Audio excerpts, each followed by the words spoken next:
first question from Anoop.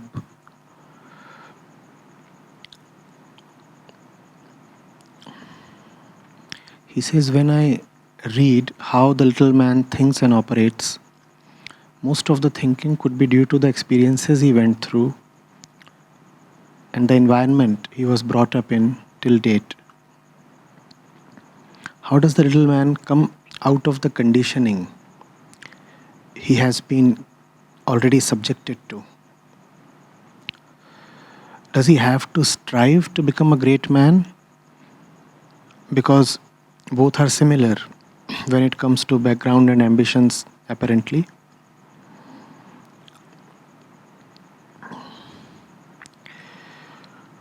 In a world where you come across daily people who are focused on their goals, their personal well-being, their ambitions, how can we remain part of the day-to-day life unaffected by external situations?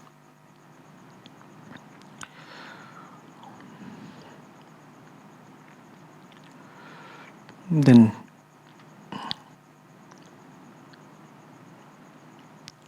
some personal issues and additional comments are there. All right. Do we get the crux of the matter? The little man seems to be little for a reason. The reason lies in his upbringing, in his background, in all that he has gone through. So the questioner is saying, what does he now do? Does he strive to become a great man? And then he says,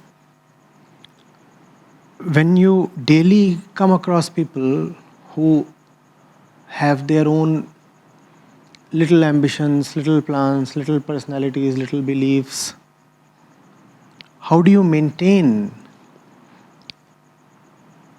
a certain greatness within? Let's understand this. All are born little. All are born little. Just as we are born physically little, we are also born mentally little. What do I mean by mental littleness?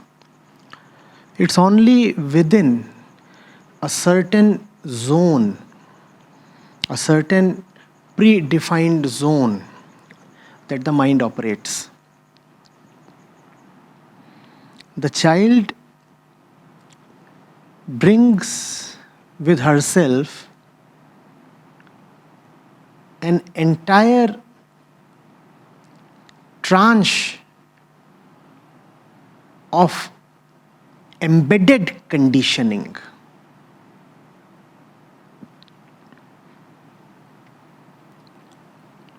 So it has been symbolically and poetically said that the child is not really born. What is born is a bundle of conditioning. So all are born little. Therefore, nobody can be faulted for being little. Kindly absolve yourself of all guilt related to your fundamental background. As far as we are concerned, we take ourselves to be born and mortal beings whose story begins with the moment of birth. So that's the background, right? Birth. Against that background, our entire life story plays out. Nobody need be ashamed of his background littleness. You didn't ask for it. You didn't opt for it. Conscious, unconscious, you had no choice whatsoever in this matter. So we are born little, and we have very little choice with respect to our littleness for many long years. You are born little, what can you do about it when you are 2 years old? What do you do about it when you are 5? What do you do about it once you are 8 or 10? It could even be said, again very symbolically, I am not referring to any physical phenomena. It could even be said that the body is born at t is equal to 0. The soul starts taking birth at t is equal to 10 years. Please, I am not peddling superstition here. I am not saying that something actual, real, material or physical starts happening within the body or the brain at the age of 10 years. What I am saying is just a pointer. So what is happening then till the age of 10 years? There is really no soul. When I say soul, I mean an internal locus of control. I mean something within that is purely yours. Something within that is truly original and authentic. That is just not there till you are, let's say, 7 or 8 or 10. The time may vary. It could be 6, it could be 12. But you get the drift, right? You get the idea. The child is, in a sense, almost 100% automatic. The child has nothing separate from his automaticity. He is his bones. He is his muscles. He is his DNA. He has nothing to observe the whole process. He has nothing that stands apart from his physical apparatus.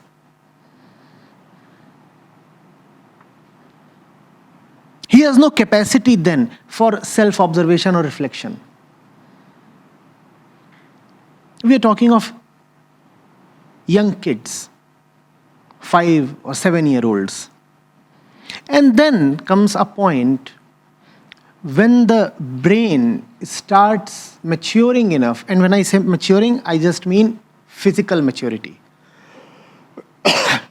Man is constructed in a way that his consciousness is dependent on the physical thing called brain. So the brain has to be ripe enough to be the seat of consciousness. If the brain is not ripe, if the brain is yet very primitive, then consciousness will be forced to be primitive. Are you getting it? You cannot have Buddha consciousness in an amoeba. Very difficult. An amoeba is bound to have an amoebic consciousness. Similarly, a child is constrained by the limitations of her brain to have a childish consciousness. Are you getting it? Then comes a point when the brain is ready. Now there is free will, or at least the possibility of it. Now it is possible to see what is going on, not outside. Outside the child starts seeing even at the age of 15 days. The ears start receiving inputs, the eyes start seeing something faintly. All that starts happening when the child is just a few days old maybe. But around the age of 8 to 10 years, the child starts developing a watching consciousness. And there is no magic involved in it. It's just that the number of brain cells has multiplied. The right areas of the brain have become developed enough, big enough. You can measure their mass. You can measure their size, the number of cells, the quantity of blood flow. All these things can be measured, and you can know now that the brain is ripe enough to have now a watching consciousness. A consciousness that can know what is really going on outside, going on within itself. The process continues till the age of, let's say, 13, 14, 15. By that time, approximately, the brain is fully ripe to receive any kind of inputs. Now the brain is in a position where it can not merely have knowledge, it can also have realization. So till the age of 8 or 10, nobody has any responsibility to be free of littleness. Only till the age of 8 or 10. Till the age of 8 or 10, you simply do not have the wherewithal to look at yourself. You therefore cannot be blamed or faulted. Are you getting it? But after that, you are responsible. Because now you are capable. At the age of 16, if a youngster is behaving in utterly conditioned ways, then he is to be blamed. Not the 6-year-old, but the 16-year-old is to be blamed because the 16-year-old now has the capacity for self-observation. He is just deciding not to use it. Therefore, please understand the matter very clearly. Nobody is responsible or nobody is to be faulted or castigated for being conditioned. Why? Because we are born conditioned. We are not merely born conditioned. We are also born with a strong tendency to stay conditioned and gather even more conditioning.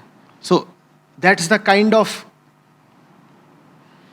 problematic hardware with which we are born.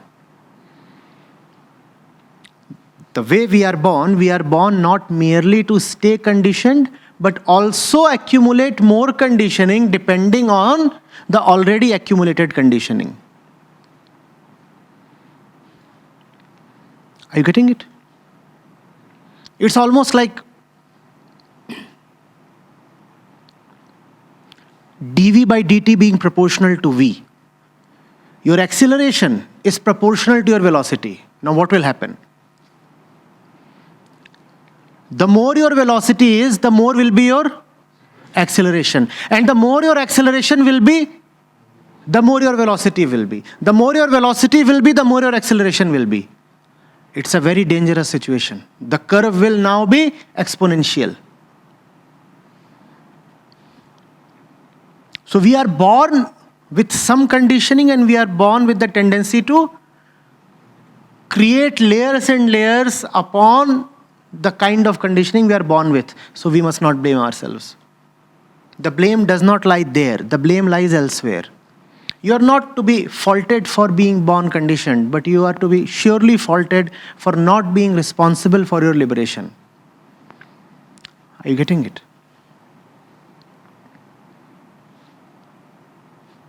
You are not to be faulted for perspiring.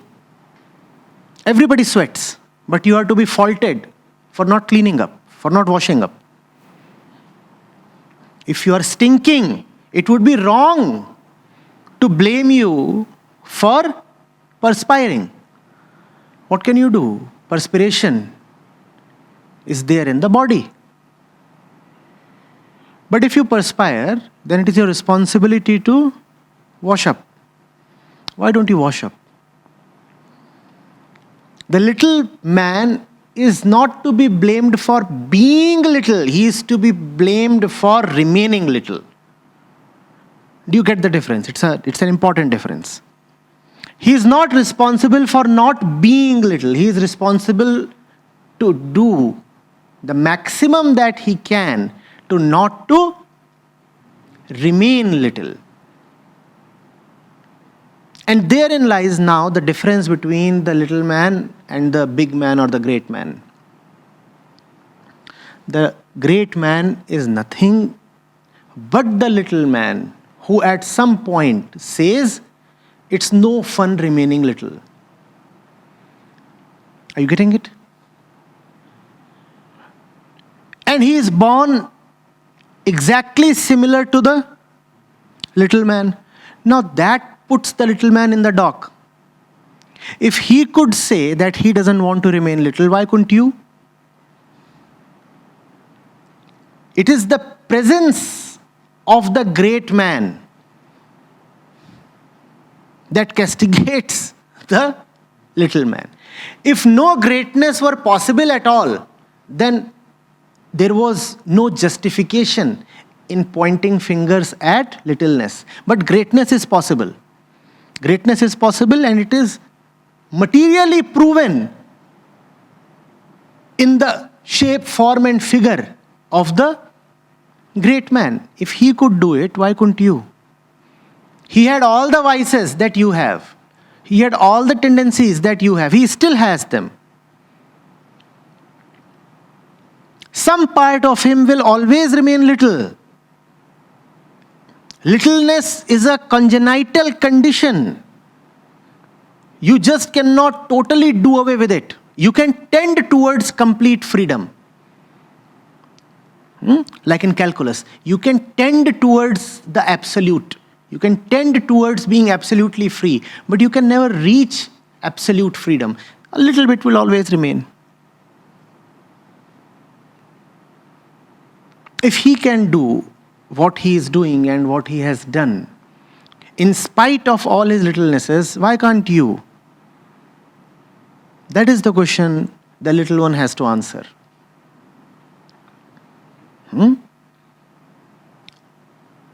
So the little man's charge sheet does not say that the little man is there and the great man is there, and therefore the little man must be prosecuted. The charge sheet says the great man is also a little man. Read the charge sheet. It says the great man is also a little man. Therein lies your offense. Had the great man just been great, then the little man is allowed to stay little. But the great man is not just great. He purposefully, deliberately, effortfully decides to not to remain little. And if he can decide that, if he can impose that kind of determination and discipline upon himself, why can't you? That's what your charge sheet reads. You are guilty of failing yourself. You are guilty of not living up to your own potential. Are you getting it? Now, the question is, how does the little man turn into greatness? Littleness is problematic. Littleness involves suffering. And therefore, it is not greatness that you target. You target freedom from suffering. In targeting freedom from suffering, you do not even realize when you have left your littleness behind, bit by bit, bit by bit. And once you have left your littleness behind, one day somebody walks up to you and says, "Hey, Greaty." Now, that is not what you were aiming at. You didn't want to be called a great. You just wanted to leave your pettiness behind. And that is an authentic objective. If you target greatness, then you will remain little and use the badge of greatness to defend your littleness. Do you get the difference between these two approaches? Those who target greatness are hell-bent on remaining little, and they will achieve greatness. What kind of greatness? The greatness that speaks through medals and honors and podiums and certifications. That kind of greatness. They will get a sir or something prefixed against their names. Now we are great. Now we are noble. Where? Outwardly. Inwardly they will remain little. So, the one who left littleness behind was not really targeting greatness. You cannot target greatness because greatness is inconceivable. Can you have a conception or an image of greatness? If you cannot have it, how can you target it? What then is a more real and justified and genuine objective? Freedom from littleness. And why did the great man seek freedom from littleness? Because littleness hurts. Littleness, doesn't it? Does it or not? It hurts. It hurts. And man is under no compulsion to tolerate and keep tolerating hurt.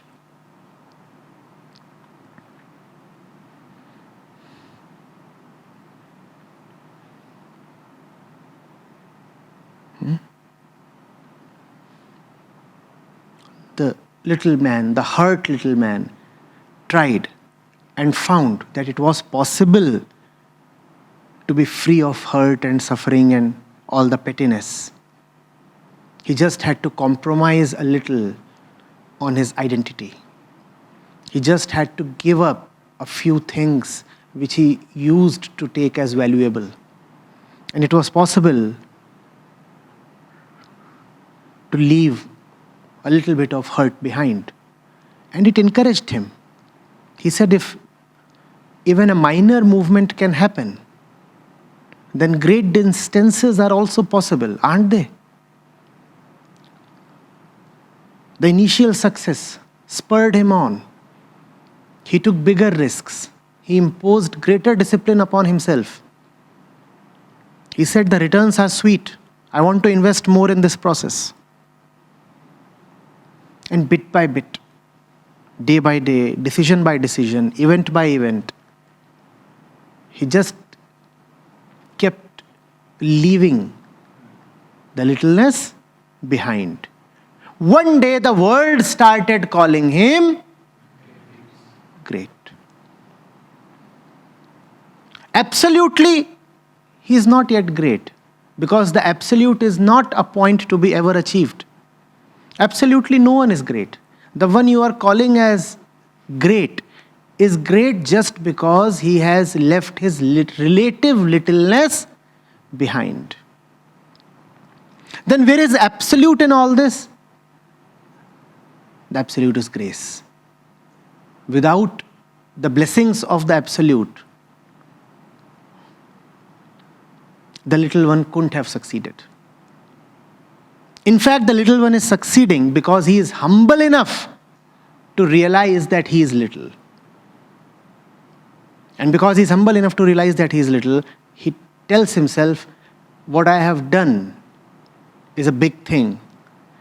And for sure, the way I was, this big project couldn't have been completed or taken forward. Surely it is something outside of my littleness that is helping me. Therein comes the absolute. Now he says it is by the blessings of the absolute that I have been able to put my littleness relatively behind. Not that I have become absolutely great. I haven't become absolutely great. I am yet only relatively great. But I would attribute my progress, my liberation to the absolute. Are you getting it? Then the questioner says, but I come across little people regularly, daily. They are all over the place. They are all around me. How do I remain unaffected? Exactly because they are all around you. So their life is verifiable. Is it or not? If they are all around you, they are available to be observed. No? If they are all around you, then they cannot hide the facts of their life. What is the fact of their life? Littleness, hurt, suffering, tension, fear. So you are saying, because they are all around me, so they influence me. I am saying, because they are all around you, that is reason enough to be, not to be like them. He is there and I can see tension on his face. I can see suffering on his face, fear on his face, discord on his face, hate on his face. And they are all around me. Now what will their presence do? What must their presence do? It should encourage me to not to become one of them, no? I should say, oh, I see all of them. And none of them is a worthy figure. The more I look at them, the more determined I feel to not to join them. So I do not really get the question. When you say, I'm surrounded by a crowd of little men, then how do I avoid littleness? Exactly because the crowd is pitiable. Had you said that you do not know any little men, then the situation would have been dangerous, because now littleness is not available to you for observation. Because it is not available, therefore, it can capture you. It can deceive you. Because you do not know it. You have not seen it. Now that you are seeing littleness every moment, how do you fall prey to it? How do you afford to? Tell me.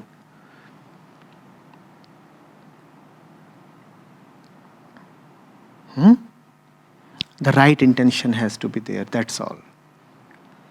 Everything that you will present in defense of littleness, everything that you will quote in defense of your littleness can be just turned around and presented as a reason to not to be little. It depends on your attitude. Come up with a reason to stay little. The same reason can be used to not to stay little. You say, oh, they pressurize me to stay little, therefore I am little. Somebody else may just turn around and say, I do not like pressures. Therefore, the moment somebody pressurizes me, I do the opposite of what he wants me to.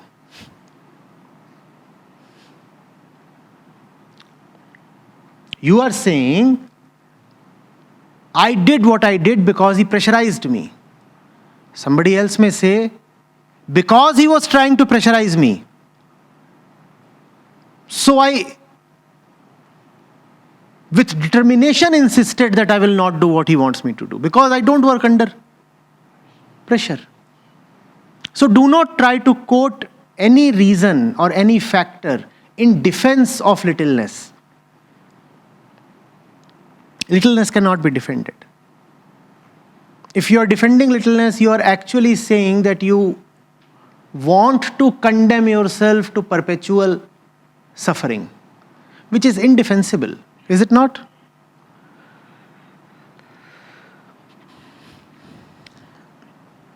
Be compassionate towards yourself and have faith that freedom is possible.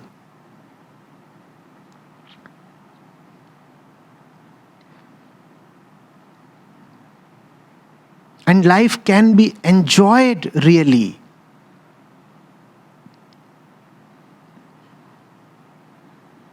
Life need not be a melancholy song.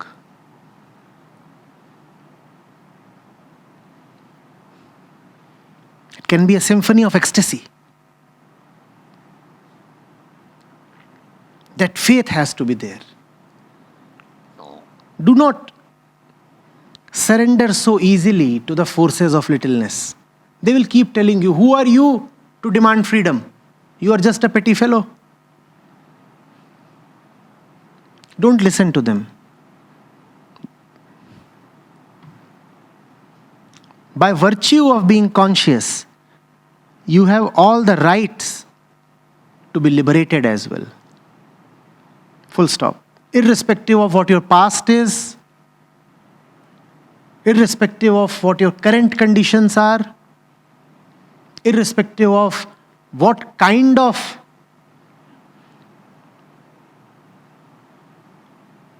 actions you have accumulated over your lifetime.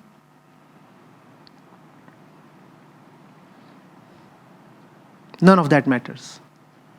Till the day you are conscious, you have a right to be joyfully conscious. Are you getting it? And joy, when I say, I do not really mean happiness or pleasure. I mean a state of depth in consciousness.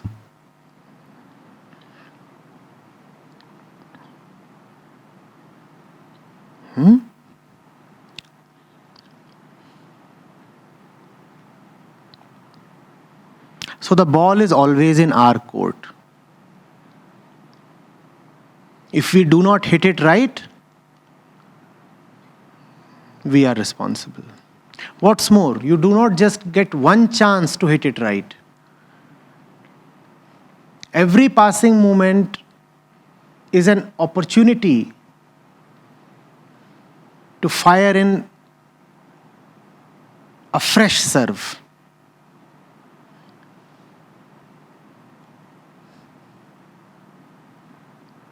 You cannot even say that I missed the bus. It's a busy route. There is a bus every second minute.